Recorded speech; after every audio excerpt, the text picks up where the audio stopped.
Mm. Hey, everyone, welcome to today's podcast where we're talking about the questions that make you thin. And what we mean specifically is the type of question that is an absolute game changer. And I'm not exaggerating. This is the thing that can change everything because you have to understand that most of your thinking is in response to questions that you're asking. And they're questions that you don't even realize you're asking. And the type of question you are consistently asking yourself is one of the primary reasons why you are stuck at your weight and not able to lose the weight you want to. And when you change this type of question into the other one, everything changes magically. Now, I know I'm saying making big promises here, but I'm going to live up to them because it's that powerful. I've tested this over and over and over again, personally, professionally, over the last 30 years, and it is a game changer. So, let's start with the type of questions you are asking yourself. They are, as a category, problem oriented. You are most likely consistently asking yourself problem oriented questions when it comes to your weight loss, such as, why can't I follow a plan? Why can't I lose weight? Why can't I stick to a diet? Why can't I eat better? What's wrong with me? Why is this so hard? Why can't I do this? And on and on and on. And these questions you've probably been asking for many years, probably decades, and you have the answers, first of all, already looped out. You're not treading new territory every time you ask these. You now pretty much just think in these tracks of why you can't lose weight, why it's so hard, why it's so difficult. Now, in fairness, you think that if you keep asking these questions, you're going to have some big cognitive breakthrough. It's going to change everything. Okay. So, of course, you're doing it for a positive reason. You think if you understand why, well, that's going to change it all. But I'm here to tell you what's more likely to have happened is you keep cycling through all the problems. You keep cycling through reasons why you can't stick to a plan, why you can't eat right, why you can't lose weight. And it starts to imprint your subconscious mind with all this negative suggestion that you are overweight and unable to change it. So if you feel like you are powerless to change your weight, if you feel like you don't know what to do, I'm telling you, I guarantee you that a big part of it is that you are asking problem-oriented questions. So what's the solution? I just gave it to you. It's solution-oriented questions. When you start asking better questions, you're going to start getting better answers. Your subconscious mind is a servo mechanism. It just answers whatever you ask it. And so if you keep asking it for reasons why you can't stick to a plan or lose weight, you're going to keep getting answers. Some may be accurate and some may have nothing to do with the problem, but you're going to keep generating and running through the same ideas. So the solution-oriented question is the secret to losing weight in a comfortable and enjoyable way. And that's our first clue to how to ask a solution-oriented question. Instead of asking, why can't I stick to a plan? We ask, how can I easily and comfortably stick to a plan? How can I enjoy losing weight? How can I eat healthier and enjoy the process? How can I like working out? How can I lose weight automatically, easily, so I don't have to think about it? I know you don't have answers to these questions. I understand that, but you're not asking these questions. And if you're not asking these questions, you're never going to get these answers. I sit before you as a person who now has been asking these questions for 30 years and has the answers. And it is easy and automatic for me to stay at my goal weight. I enjoy it. I love it. I enjoy the process. I want to stay at this weight and live this way, eat this way for the rest of my life because I've been asking those questions and I have the answers to them. So now you might be thinking, Jim, just tell me the answers. Well, I can't tell you the answers because they're my answers. How I maintain my weight and achieve my goal weight in an enjoyable and fun way is up to me. I'm a different person than you are. We have different preferences, different lifestyle, different situation. So I can't, do that for, I'm muted. I can't do that for you. Oop, there we go. So you have to answer these questions yourself. You have to spend some time thinking obsessively. I will tell you that it needs to be obsessive. You need to consistently think, how can I do this? How am I going to do it? And if you keep asking these questions, how can I eat healthier? How can I eat less and lose weight comfortably? As you keep asking these questions, you start getting different answers and responses, and then you can test them out, and then you can build on top of those. And it becomes a path of success. Each day you're taking steps forward in a solution-oriented way that brings you towards your goal in an enjoyable and comfortable way. Now, this is not BS. This is all stuff that you can do. but you've got to start asking better questions. It is the questions that are dictating most of your thoughts, and it is your thoughts that's dictating most of your weight because it dictates your behaviors. So as you start asking more solution-oriented questions, be comfortable with the fact that you don't have the answers, but understand and believe that if you keep asking these questions, like rain, water on rock, you're going to find the answers. You're going to wear it down. And once you have the answers, that's when everything changes. Okay. Because right now you don't have these answers. I understand that. But once you have them, you've got a solution right in front of you. And if you had a real genuine solution that works for you, you're going to use it. The difference right now is that you don't have that, and you're not going to get it from asking problem-oriented questions. I promise you. Hasn't worked yet. It's never going to.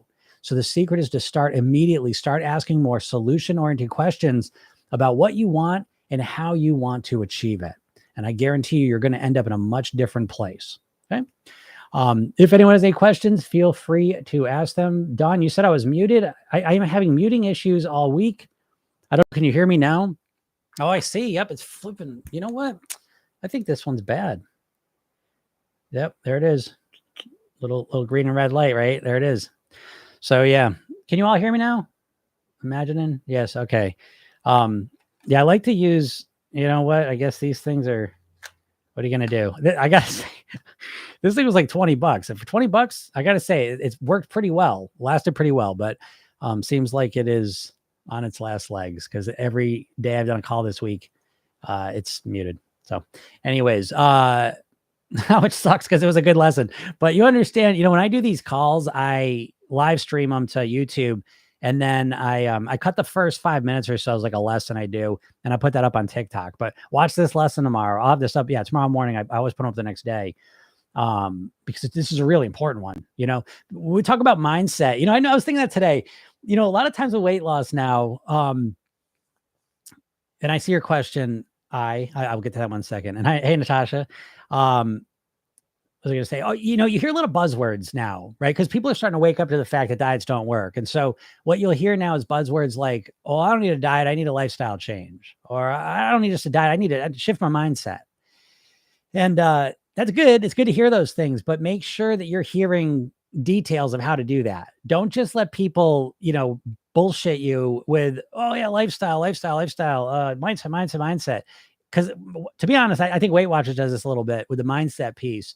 And they don't give you any real practical tools, in my opinion, compared to what I know and what I share.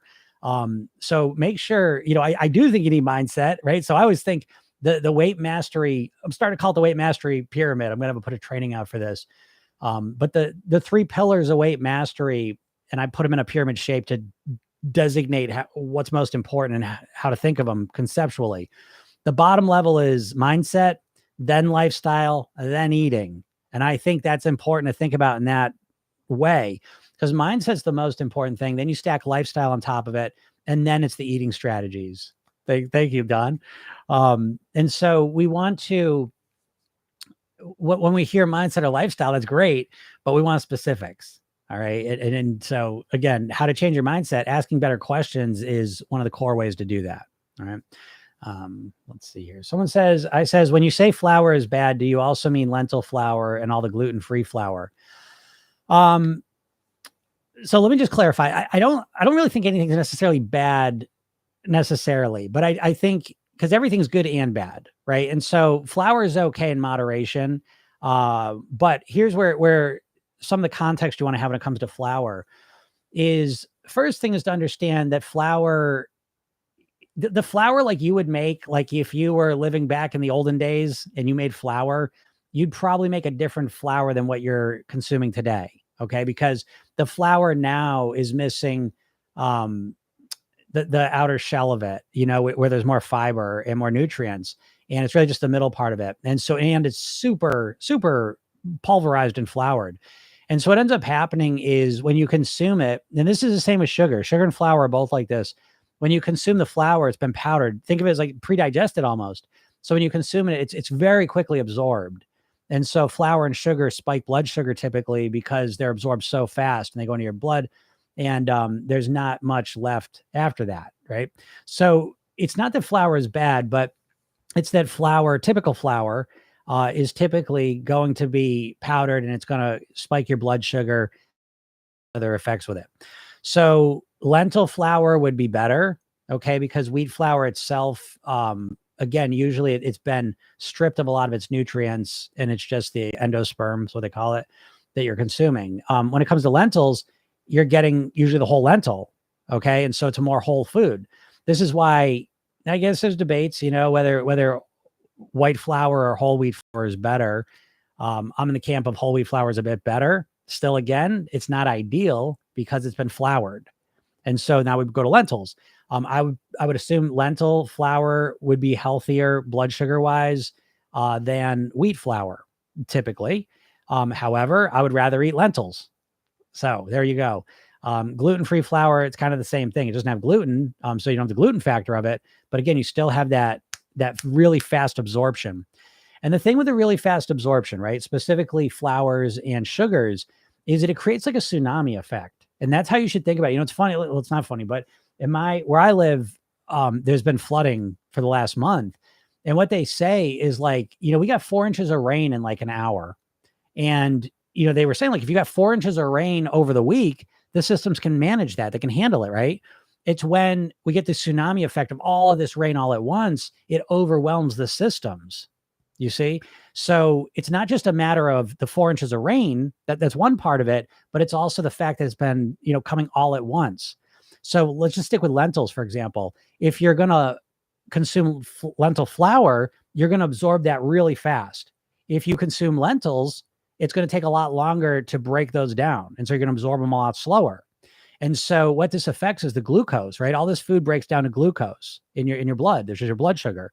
And so if it's that tsunami effect, you're spiking your blood sugar and it can overwhelm the systems, because now as soon as you spike the blood sugar, now the pancreas has to release lots of insulin to clear it out, because too much glucose is toxic, to your body. So now your body's not even good at measuring spikes of glucose, because it's not a natural thing. If I put you out in the woods, you're not spiking your blood sugar like you can now. You literally couldn't even do it. So what happens a lot of times when we spike our blood sugars, your body overreacts and puts way too much insulin out. Now, insulin's toxic too at a high level, right? And now what happens is now you crash your glucose levels down. Guess what? Now you're hungry again, right? So this kind of gives you a little behind the scenes of if you've ever eaten, if you ever eat kind of processed foods and you eat a lot and then you're hungry right after, this is part of that reason why. And so as you start eating more whole natural foods, they tend to be a lot more satiating, that they satisfy you a lot longer. And that's where we want to go. And they don't overwhelm the system, as much. So I hope that helps to explain it. And, there's definitely better people to explain all that than me, but that's a kind of way to do it. How to program yourself thin when someone has PCOS.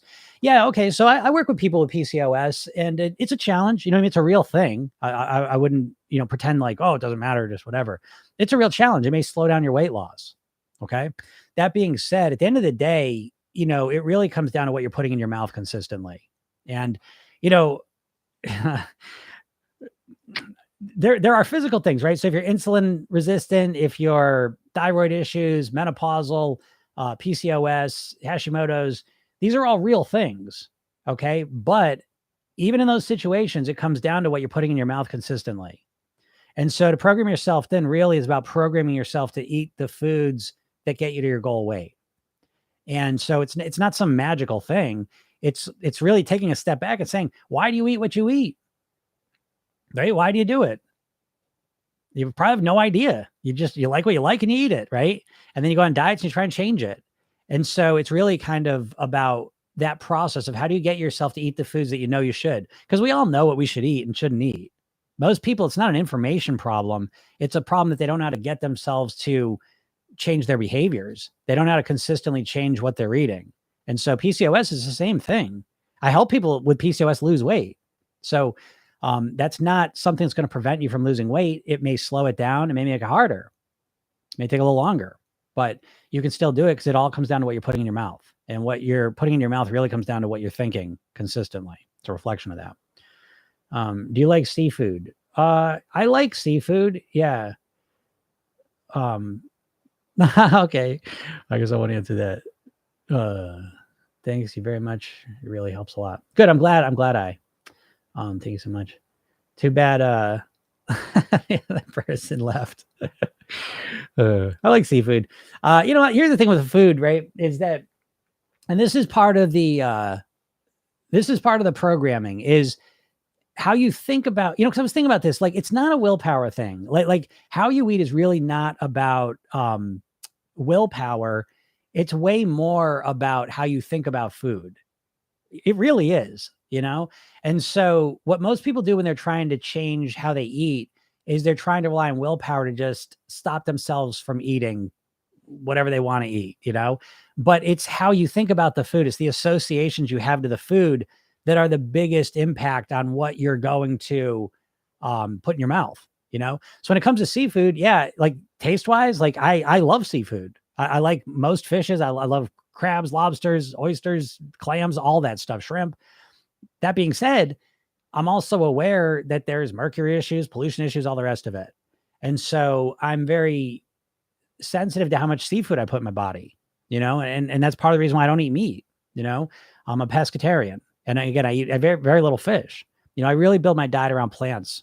And because I feel like that's the safest thing at this point to eat, you know? Now that's just my choice. I'm not saying, there's lots of people eat meat that are very healthy, and there is healthy meat out there. So I'm not saying that. But the seafood, it's like I stopped eating meat 25 years ago. And a big part is I didn't like the farm raising. Now I got ethical stuff was a little part of that, but it really was more about the health piece of it. And I didn't like the quality of what I was putting into my body. And I believe that's only gotten worse over the years. Again, I'm not trying to convert you or anything, but I think it's just honest. I don't know. I'm not going to get here and bullshit you. I feel like there's so much bullshit out there about the foods. And so it's the same with seafood. I love seafood, but I've whittled it way down just because, the mercury issue, the pollution issue and all that stuff. So thanks, Mandy. That's the other thing I was talking. How's it going? Sarah's here. Mandy's here. It's awesome. It's like a little pop-up coaching call. Which, by the way, y'all, if you guys, anyone in the program, if you ever have questions, you ask them, because I'll answer them here too. And I'm doing great, Mandy. Thank you. It was great meeting you yesterday. And Sarah, you're awesome. That was a great call yesterday. I was really happy for you. I feel like that you got some made some headway there with seeing some things in a new way. That was fun. Etong says, why do people gain weight back after years of losing weight?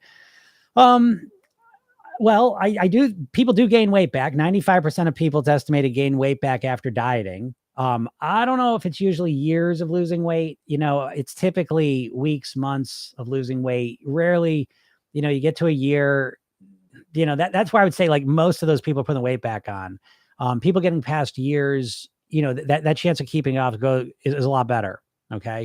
But I will tell you, the reason I think that people put the weight back on is that they never become a thin person. And what I mean by that is that most people have two modes. They've got their overweight mode, which is kind of like what they consider their normal mode. And then they got their diet mode, right? Where you're going to cut down all the food until they lose the weight.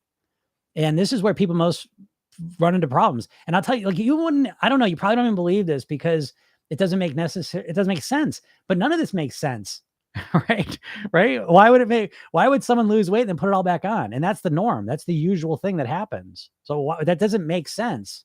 But again, I always say, like, I work in the realm of the stupid because I work with a subconscious mind, which seems stupid to our conscious mind. Right? You've got two minds. You got a conscious mind and a subconscious mind. The conscious mind is the part of that's logical, rational, knows you should lose weight, knows why you want to lose weight, knows what you should do to lose weight, tries to get you to do it. That's where your willpower is. And then you have your subconscious mind that runs all your habitual thoughts, feelings, and behaviors. Right. And this part of your mind, your subconscious mind, is not logical and rational. If it was, it would be so easy. It would be metaphorically like you were a robot and you just typed in what you're going to eat all day. And then you just did what you were programmed to do. Right. How easy would it be if you just ate what you knew you should? But there's some part of you compelling you to eat the wrong food, even though you know you want to lose weight. So how do we make sense of that? And this is where really the starting point, the jumping off point for programming yourself thin. And it's that I believe that your subconscious mind is what's running your behaviors and consequently running your weight. And so what I think a lot of people is they're overweight, they're dieting. Because I've had so many conversations with people that are dieting mode now, they're at their goal weight. And you think they'd be over the moon. They rarely are. Usually what they are is they're in a state of anxious panic because they're worried they're going to put the weight back on because they got two modes, being overweight and dieting. And so the truth is you want to be thin and healthy, right? But when do you ever practice being thin and healthy in this scenario? In your own life, when do you practice being thin and healthy? Never, right? So again, there's being overweight and there's being on a diet for most people. And so they get to the diet, they can't keep dieting and losing weight. So they just revert back. There's a vacuum here. And so again, the dieter mantra, the overweight person dieter mantra is, I just want to lose weight. I just want to lose weight. I just want to lose weight. I just want to lose weight. They finally lose the weight. And now they can't keep saying that. Now there's this vacuum of what do I say? And a lot of times they fill it in with, I hope I don't put the weight back on. I don't want to put the weight back on. I don't put the weight back on, you know? So I say the way you avoid this is right from the beginning, change your goal. Your goal is not to lose weight. Please understand this. The goal is not to lose weight because you've lost weight before you put it back on, right? That's not a great goal. That wasn't the goal, to lose weight. The goal is to get to your goal weight and live the rest of your life at your goal weight on near autopilot. Okay. So now we're articulating a different goal that sets you up for much more success because you're that framing alone. I want to get to my goal weight and live there the rest of my life on near autopilot creates a completely different concept in your mind than I just want to lose weight. I just want to lose weight. And so I suggest you start with that because we want to start program yourself. Then we start day one with your maintenance plan because who gives a shit if you can lose a bunch of weight in an unsustainable way? To me, that's just disappointment on layaway. You know, that's just feeling discouraged and frustrated on the road when you can't maintain it because you can't keep up this extreme thing. So program yourself. Then we're starting with how can I live at my goal weight for the rest of my life on your autopilot? And everything revolves around that goal and idea. And so it subconsciously sets you up for much more success. I just want to lose weight. I just want to lose weight. Because when you just want to lose weight, you start thinking, well, I'll just do whatever. I don't give a shit. 1,200 calories, sign me up. No more carbs. Yeah, great. No more sugar. Okay. Right. And it's like, that's not a long-term solution for most people. You know, it's a short-term solution to lose some weight. Well, then what? And that's such a triggering word for people that are losing weight on a diet. Cause I ask them all the time, they're successful losing weight. And I say, what are you going to do when you get your goal weight? It's very triggering. Jim, I don't want to talk about it right now. I'll figure it out when I get there. Get pissed, you know? And it's because there's no answer. They have no answer. And so I'm telling you, don't start another fucking diet if you have no plan for what you're going to do afterwards, because you're signing up for disappointment. Because, you know, trying the diet and you fall off after a couple of days, that sucks, right? But you know what's a million times worse is when you stick with it for 6 months and lose all the weight. And then you put it all back on. Most people can only do that a couple times before they're absolutely just devastated. And those are, unfortunately, a lot of times those are people I work with, people that think about weight loss 24 hours a day, but are just stuck, can't get themselves to do the things, you know? And so, yeah, if you don't have a plan for how you're going to maintain it, I don't even know what the point of it is, you know, other than you're just going to feel bad about it. Don says, month 2, no meats. And wow, I feel best. Yeah. You know, again, each person's different, you know, so I'm not, I think everyone should be plant-based, eat meat. I don't have an opinion on that, but I definitely think plant-based diet as a core of your diet I think that's a brilliant move. But again, that is just my opinion. You know what I mean? Take it or leave it. Because the golden rule of program yourself, then there's no right or wrong. There's only what works for you. But man, I mean, to me, being plant-based is the most, I mean, they've studied this shit. It's not, you know, you get so much conflicting stuff because there's so much money around things, you know, and one of the main money things is meat. And another main money thing is processed foods. And so plant-based diets, I mean, they've studied the blue zones. I mean, and it makes common sense, right? We evolved in a natural environment. We ate plant-based foods primarily. You know, paleo, man, they found ate 130 grams of fiber a day. Don't believe the bullshit. Yes, there are a couple civilizations that live off like fat meat primarily, you know, Inuit, you know, Eskimos and stuff. But the majority of human population has existed off of plant foods for millions of years. You know, so anyways, I don't want to get into that conversation. I know that's a triggering thing for people, but that's my suggestion. And that's my bias, you know, but anyways. Yep. That's all right. Good. Thanks. I see you all. Yeah. The whole crew's here. I did. Thanks. Good. I'm glad. Yeah. Started 36-hour fasting every other day, breaking it with the veggie, sausage, cottage cheese, mustard.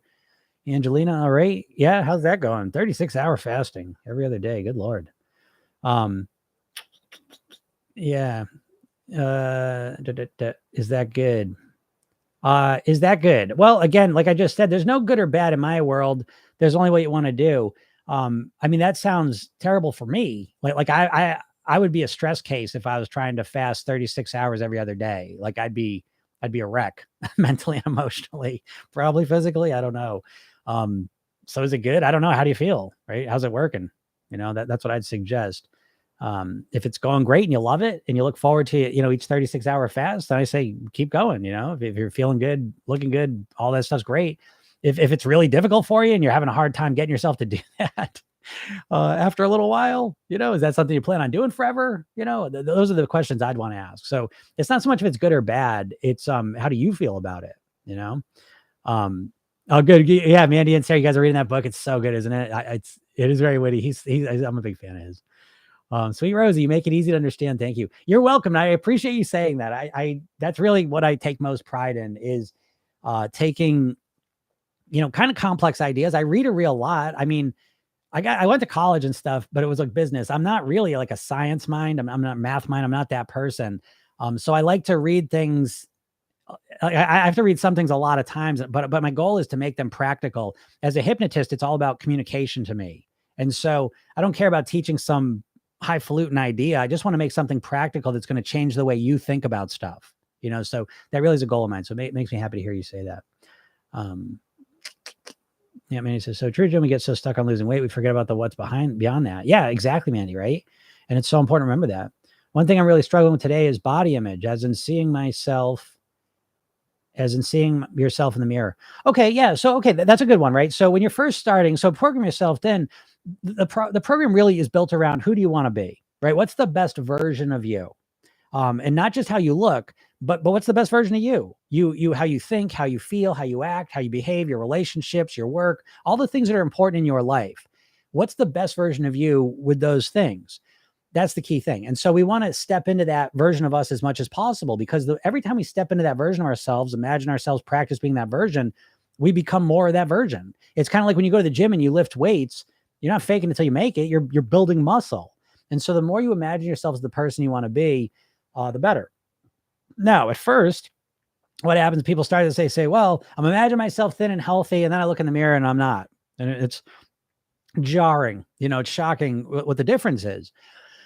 So what you want to realize is, and when you want to start with, is that it's not a visual thing, I would suggest. Okay. So it's not visually just seeing yourself the way you want to look. That's a part of it. But I would suggest that you focus more on how you want to feel, because you can feel how you want to feel right now. You can feel confident. You can feel beautiful. You can feel attractive. You can feel successful. You can feel all of those things right now. Now, don't get me wrong. I mean, when you actually start getting the results, your weight starts going down, you start, approaching the body you want to live in, you'll feel more of those things. But there is zero reason why you can't feel all the emotions you want right now. And so it's more about the feelings that you have inside that you want to have. So, Mandy, if you were at your goal weight right now, how would you feel? You write those feelings down, and now you start thinking, what will it feel like to feel those things right now in my body I have right now? I hope that makes sense, because it's not a visual thing. This is one of the biggest tricks of the diets, is they get you almost to 100% focus on the visual of losing weight. And it's one of the least motivating. I know you don't believe me because you just think you want to look better, but I'm telling you, how's that worked? You know what I mean? Like, is that really creating the motivation that's causing you to eat different and lose weight? Or is it just something you just think about all the time? That's the question. And it's probably just something you think about all the time and is not causing you to do the things that get you the results you want. The big shift is to stop thinking just visually how you want to look. Here's what I'm trying to say. Psychologically, biologically, you have like no mechanisms to want to lose weight. You have very little self-awareness of how you look. You understand? This is something that's been foisted on us in the modern world. In the primitive world, for millions of years when we evolved, there was no scales, there was no mirrors, there was no pictures, right? So there was a lot less awareness of how you looked compared to now. And so that being said, there's not a lot of psychology. There's not a lot of brain structures dedicated to how you look visually in that sense. Believe me or don't believe, we have a prefrontal cortex that evolves very quickly. So there is a piece of our brain that does understand what it means. But I'm telling you, it's a lot weaker than the part of you that wants to feel good, that wants to thrive, that wants to feel successful. We've had those parts of our brains for millions of years. So if you orient your weight loss around feeling better, you're going to get much better results. Yes, you want to look better too. That's a piece of it. But I'm telling you, if you make looking better the main thing, you're fucked. I can't make it any clearer. And I got to say it that way because you're never going to look the way you ultimately want to look. You can always imagine yourself looking better. And so if you're just basing around visuals, it's almost like a guaranteed way to make yourself feel like shit. I'm sitting here at my goal weight right in front of you. I can still find things about my body I'm not happy with, I don't like, but I feel amazing. And it's not just feeling like, oh, am I energized? Do I feel strong? Am I flexible? It's not even just that. It's that personal development piece. Do I feel like I am living congruently with my deepest goals? Do I feel excited about the path I'm on and where the future is going to go if I stay on this path? Am I excited about how I've been living today, yesterday. Yeah. Yeah. 100%. Like I feel over the moon. I drink my water. I do my meditation. I eat my salad. I do all the stuff that makes me feel good. So you see what I'm saying? It's like, that's what you don't worry so much with the body image, worry about the self image. How do you think about yourself? Are you living up or are you moving in the direction of the person you want to be? I hope that makes sense, right? Because that's the big shift. I need to know your meal plans, Dolores says. Here's the thing. You don't need to know my meal plans because the meal plans are not the problem, folks. I can't, I'm glad you said that, Dolores, and I'm not picking on you when I say this, but the meal plan is not the problem. I could sit here, I could sell my meal plan. I could put a program together and call it some witty name about a diet, and it'd just be my meal plan, what I eat. And I could sell the shit out of it. I would not do that to you because it wouldn't work for you. You ain't me.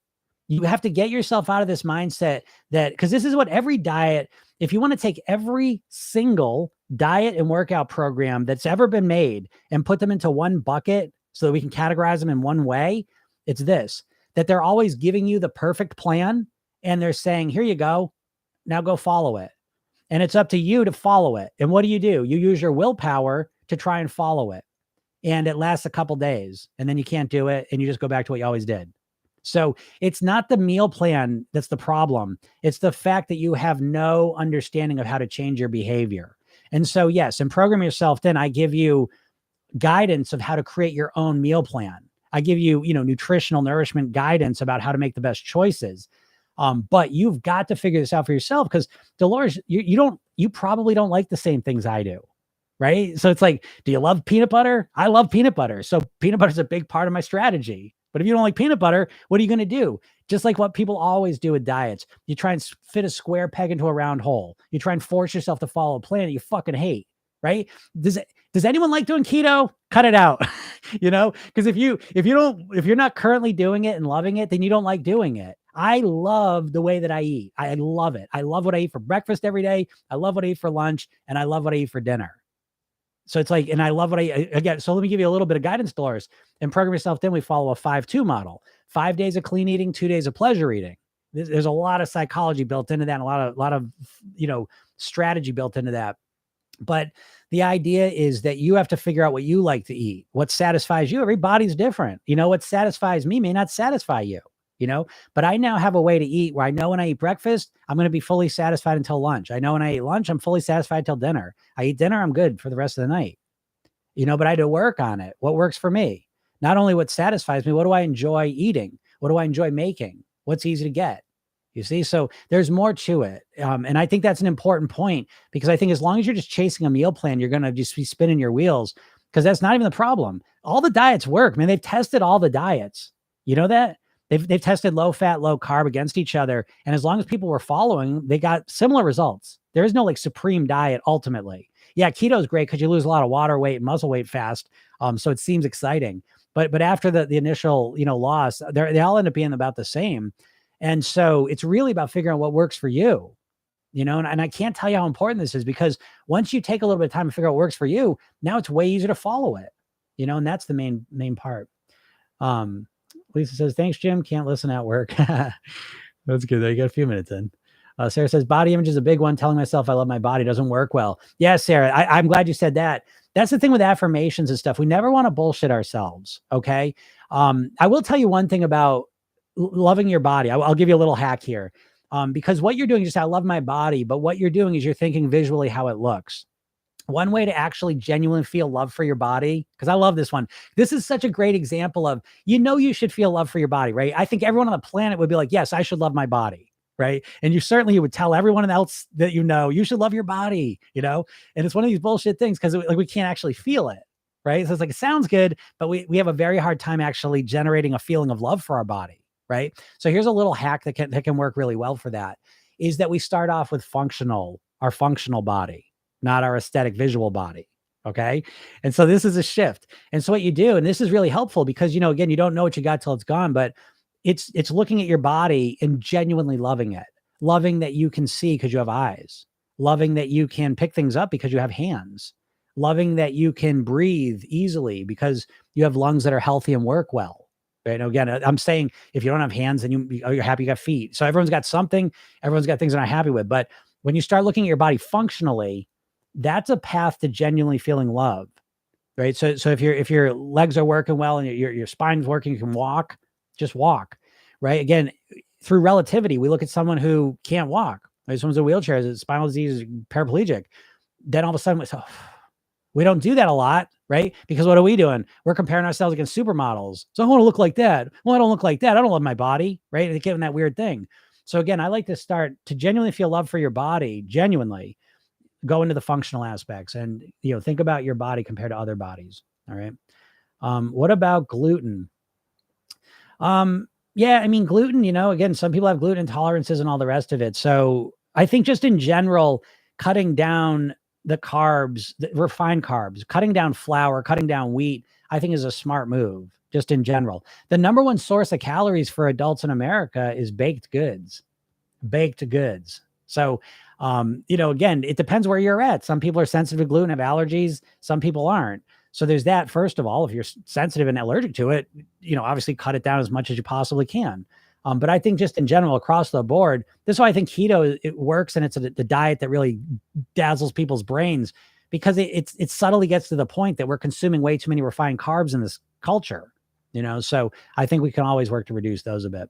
That's what I'm doing right now. Intermittent fasting. I've lost 45 pounds in 5 months. Wow. Great job, Andy. Why do people have the need to try extreme diets? Why starve? See what happened to Samsonova. I don't know Samsonova, but yeah. Why do people try extreme diets? Well, I'll tell you why.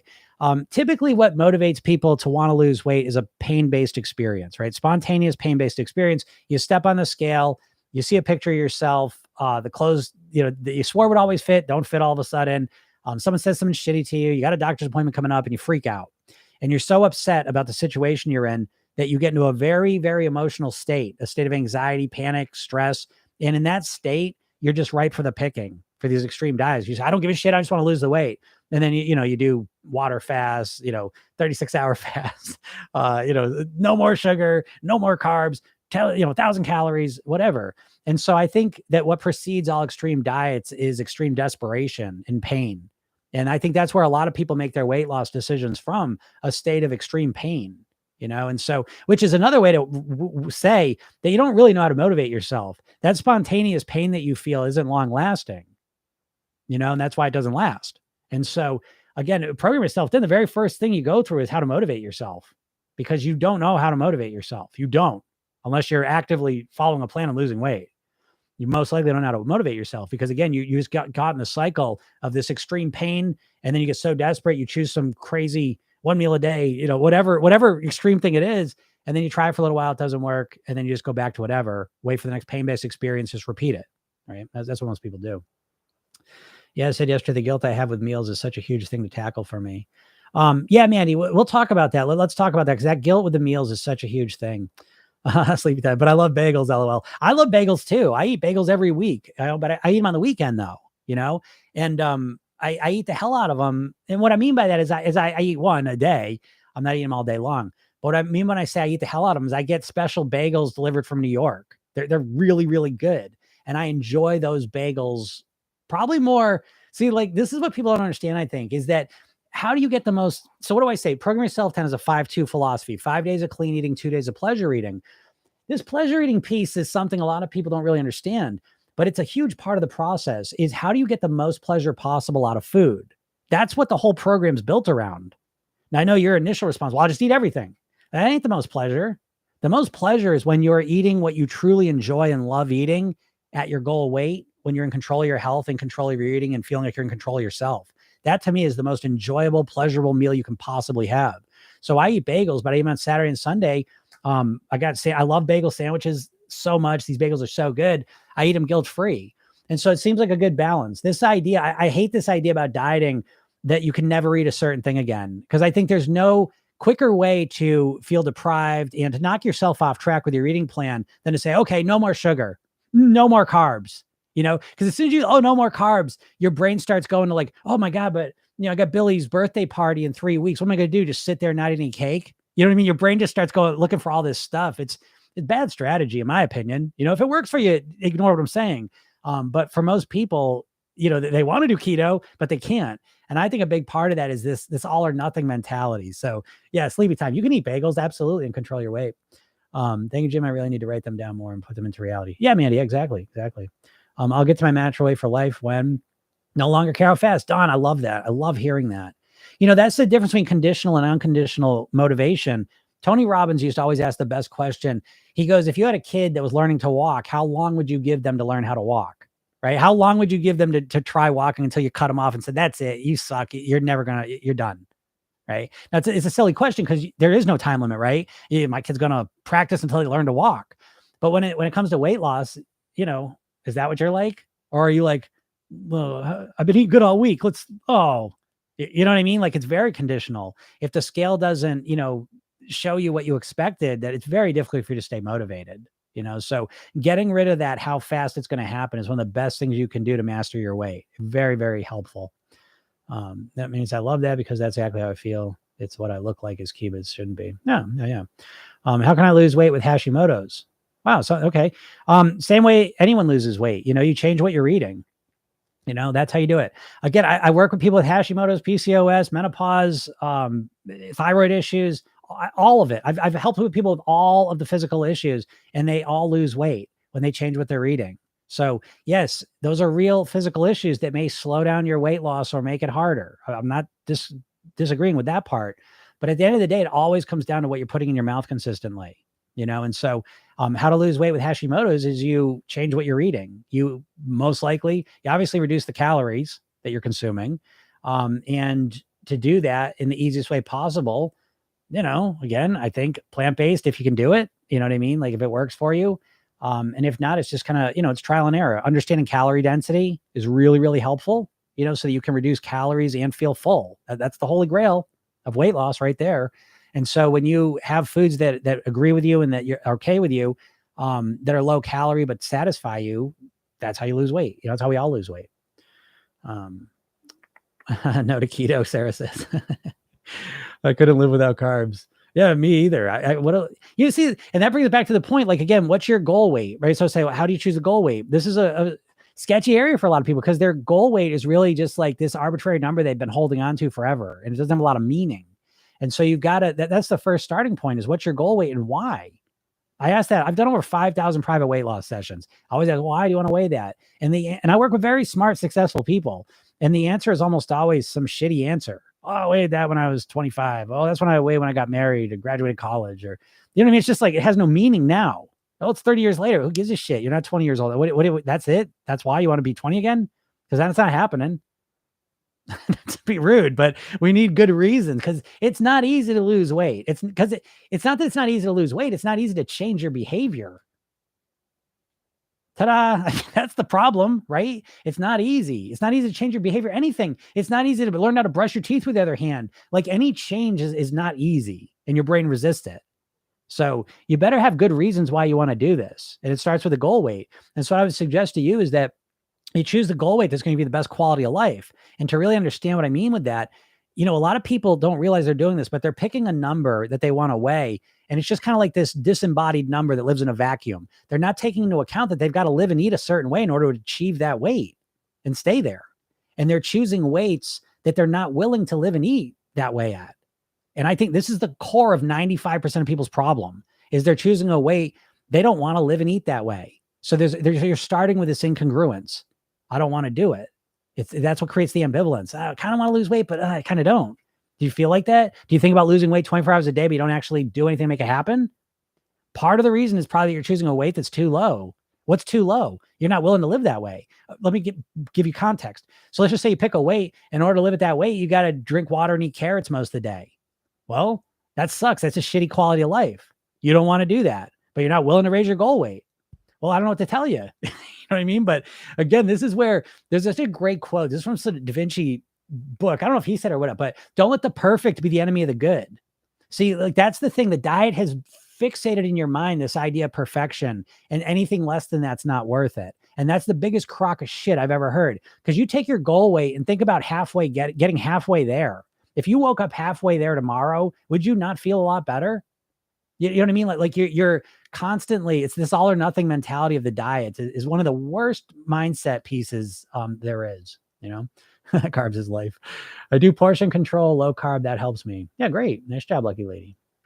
Maggie says, I love your message. It's so true. Think myself thin, stop eating it enough, only eat when hungry. Yeah, Maggie, that's exactly it. Yeah, yeah. And it takes practice though. That's the other piece is that with the diet industry and the weight loss, it's like this idea, like, well, I just need the perfect plan to follow and then I'll follow it, you know? And it's like, that's not true. You need to practice. You know what I mean? Like you're waiting for this perfect plan. It's all or nothing thing. You need all or something. That's program yourself thin. We're building on our mistakes. You know, you're doing this thing where it's like, if it's not perfect, it's not worth it. And that's such bullshit because you're never getting any further along. It's the mistakes that help you grow. It's like this with everything you learn. If you play a musical instrument, you want to learn a language, you want to learn any skill at all, play basketball, literally golf, you're going to suck at it. And then your body figures out how to do it better. And when it comes to weight loss, you won't accept anything but perfection. So you don't give yourself any space to learn and to grow and evolve into the person you want to be. And most likely you're sitting here 20 years after you started your first diet with as little understanding of how to lose weight as when you first started. You haven't learned anything. You've just gone through a string of meal plans, philosophies, and you haven't worked on what's in here at all. And so nothing's changing. It's only just getting worse and worse and worse. You know, doesn't have to be that way. Let's see. Yep. Oh, good. Yeah, Sarah, you like that about the body, right? It's very helpful. Again, that's what I say. Like I'm all about practicality because that's what I can't stand. I hate the weight loss industry so much. I really do. It makes me nuts. This idea, like people like love your body. You should love your body, you know. And it's like, yeah, you should, but great. Who gives a shit? Yeah, you should do lots of things. I don't know how to do it. There's the problem. Okay, fine. I said it. I don't know how to do it. I don't know how to love my body. Right? Let's be honest. If I say I could sit here, everyone in the world, oh yeah, you should love your body. Yeah, we all agree. Go ahead and love it. Let me know how it goes. You loving it? You loving your body? You're done bullshitting yourself, you know? So again, we have to find ways to truly feel what we want to feel. And it's not the same bullshit ways we've been trying. You know, that's why one of the core NLP presuppositions is that if something's not working, do something different. And we need that as a presupposition because we need to be reminded that as humans, because us humans just keep doing the same dumb shit, right? That's that saying, if you keep doing the same thing, expecting a different result, the definition of insanity, but we all do that, you know? So I'm glad that helped you, Sarah. Don says, literally why we yo-yo diet must enjoy what we eat, enjoy in a thoughtful way. Yeah, of course, right? Yeah, user something, 5 years, 100 pounds down. Wow, congratulations. 5 years. That's what I'm impressed by. 100 pounds impressive too. That's great. But the 5 years, man, when you stick to something for 5 years, you've integrated it, right? You've internalized that. And so that's awesome. Great job. Weight loss tips for short girls. I'm 5 foot, 33 years old, and it's been a struggle. I mean, it's the same tips for everyone. Your struggles are a little different, you know, than other people's, right? Same like people say Hashimoto's. There's always specific challenges, but the answer is always the same, that you need to change how you're eating, change how you're living, change how you're thinking, you know? So what I would say to everyone, I want to say this, I get it out of here in a minute, and I don't want to forget it.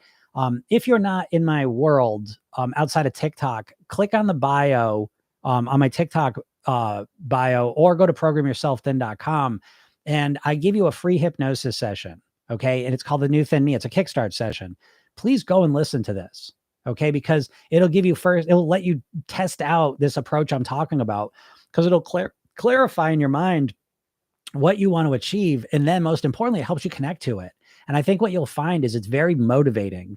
And when you genuinely feel motivated, you're probably going to notice that you tend to naturally make better food choices, make healthier decisions in your life. And so I want you to experience that firsthand, because it again, I could sit here and talk all day. I was always like, I could tell you about a roller coaster, or I could put you in it, right? Those are they're similar but totally different, right? And so it's the same thing here. Again, I'm saying lots of things, but when you actually use the hypnosis session, which I intentionally designed for you to kind of get you really fired up and motivated, they're two totally different things. It's free. Just go test it out. It's 10 minutes of your time. And then it takes a couple minutes to send it to you. There's a training I made for you too, 3 steps to master your weight, where I share the exact system I'm talking about here in kind of systematic detail. Here, I'm kind of bouncing all over the place. And so I don't know, go watch it. It's all free. You know, it's a few minutes of your time could completely change the way you're thinking about it. So that's what I'd say to you, Kristen. Don't buy into the idea that just because you're 5 feet, it's harder. I'm not saying that it's not harder either, by the way. Everyone's got challenges that they're dealing with. But yeah, at the end of the day, it ultimately comes down to 3 things: changing your mindset, how you're thinking, changing your lifestyle, how you're living, and changing your eating. And so in that training, I go into a lot more detail than I could answer right now. Yeah. Yep. Oh man, you're short too. All right, I didn't know that, but again, I get that, but don't let that be. Don't get hung up on that piece. Everyone's got challenges, and that becomes that problem versus solution oriented thinking. And I'm not just you know I'm not trying to bypass a real challenge, because I recognize it, but the solution's always the same. Don't fixate on the problem. Fixate on the solution. And that's the key thing. I got into vegetables. Okay, yeah, okay. So this person said they lost 100 pounds for 5 years. They got into vegetables. Vegetables, folks, right? That's the key. I believe that. Do you recommend having stepping stone weight? I already know where you're going with this. Stepping stone weight goals and overall one right from the get go. I like both. I use both of them. And so I have a general, because listen, you don't even know what your goal weight wants to be. I know you don't want to hear that, folks, but you really don't know what your real goal weight's going to be, especially if you're like 40, 50 pounds away from it. I would suggest breaking it down. And there's lots of different ways to break it down. So, if you're, 250 pounds, maybe 225 the first one, and then to get under 200, because I think you should shorten the goal so it feels more doable, so I'm a big fan of breaking it up, but also having a ultimate goal as well. I like both of those. Okay. Opinion on liquid calories via alcohol. Well, listen, here's the important thing about liquid calories is your body doesn't process them. Let me put it simple. Your body doesn't recognize liquid calories, right? Compared to eating calories. So those liquid calories just slide right by your calorie detection system. Let's put it that way. Because there was no liquid calories in the natural world, so a lot of those calories just go in and they offer no satiety. They don't satisfy us, they just add extra calories. So that being said, I drink alcohol. So I factor it in, engineer it in. But understand that, those they're kind of extra calories, and they're going to slip right by you. So it does make it harder. And then the alcohol as well, it'll usually increase your hunger and reduce your inhibition. So yes, alcohol does make it harder. Doesn't mean you have to stop drinking alcohol, but you definitely have to pay attention to it, and moderate it, I would suggest. Hi, do you have a podcast? Would love to listen to more of your content. Yeah, I do. Yeah. So it's Program Yourself Thin. And yeah, I put them up every day. Every weekday I do a podcast. And so, yeah, go check them out. Listen to them. People listen to them all the time. The more you listen to what I'm saying, the more it sinks in and it'll affect you. That's what Program Yourself Thin, there's the program I coach people through is, it's very audio oriented. It's a lot of listening to hypnosis sessions and trainings and stuff. But listen to this podcast. It's going to change the way that you conceptualize weight loss. And that's going to make a huge difference for you. Guaranteed. Mike says, my issue is moderation control. And then when I'm overeating, it's always the bad food. Yeah, I get that, Mike. So I had Deb. Thank you. Get into Jim's World. Best decision I ever made. Yeah, it was awesome. Awesome meeting you yesterday, Deb. Which, yeah, folks, you right now, you can literally work with me, through my program. And again, I tell you this now because it won't be at that price for long. I'm just starting to test advertising and that will mean the price will go up because I always keep the coaching program to a certain size so that I can work with you. I work with you twice a week. Right? We have coaching calls every Tuesday and Thursday afternoon. And I spend a lot of time working with you, which is really valuable. No one really thinks about weight loss coaches much, right? It's not that much of a thing at this point, but it's really important because we all get kind of locked into our own realities, and I have someone on here. I won't even mention your name, if you're still on here, I think. But this is a very smart woman and you can tell she's very intelligent. She's been studying nutrition and weight loss for many, many years, maybe into decades. And we had a conversation yesterday for 15 minutes and it just really expanded how she was looking at it in a very powerful way. And it's not because I'm a genius. It's just because I know how people think. And I know we all tend to narrow down how we think of stuff and we get ourselves trapped mindset wise. That's why I always say the mindset's the most important thing. And so I've been doing that. I've done over 5,000 private weights. This is what I do. And I can help expand your mind to find solutions that fit you. That's the point. It's very unique. But anyways, moderation control is a challenge. It comes down to your hunger levels and it comes down to practicing. Again, that's the core of the Program Yourself Thin program is the Program Yourself Thin technique. It's a redo technique and a rehearsal technique. It's done in a hypnotic way. It takes a minute or two. You do it every night. And if you do this every night, it absolutely transforms you because it's you programming your own subconscious mind specifically, right? With your specific issues. So if Mike, he's got issues with moderation control, and you say it's the bad food, it's specific food at specific times in specific situations. So this is why like hypnosis sessions, just general ones, are not going to do it for you.